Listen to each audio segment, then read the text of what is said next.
আপনি সাংবাদিক না আওয়ামী লীগ? আচ্ছা, প্রশ্ন করে নাই। উনি একটা মানুষের সঙ্গে, আপনি যেমন উনার সঙ্গে কথা বলার অধিকার রাখেন, আমিও কথা বলার অধিকার রাখি। এখন আমার সঙ্গে উনি কথা বলার পর উনি যদি চলে যায়, সেটা কি আমার দোষ?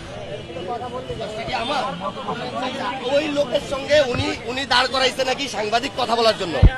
আমি আমার মতো করে উনাকে বলছি, আমি বলছি যে এরকম প্রশ্ন খেয়াল করবেন যাতে সুন্দর করে উত্তর দিতে পারেন। উনি ভয় পাইছে, উনি চলে গেছে। এখন দোষটা আমার। আমার নাম মুরাদ।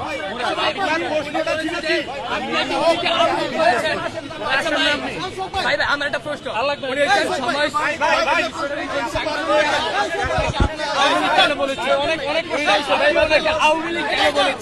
আওয়ামী লীগ বলি নাই, উনাকে জিজ্ঞেস করছি আপনি সাংবাদিক না আওয়ামী লীগ, প্রশ্ন রাখছি উনার প্রতি। মিসগাইড করবেন না কাউকে। আপনি কেন প্রশ্ন করলেন? ওই যে আচরণের মধ্যে ফ্যাসিজম ছিল, আমাকে পুরুষ মানুষরা মহিলা মানুষ ধাক্কা দেয়, তখন আমি কি বলবো? তাকে কি বলা উচিত বলেন?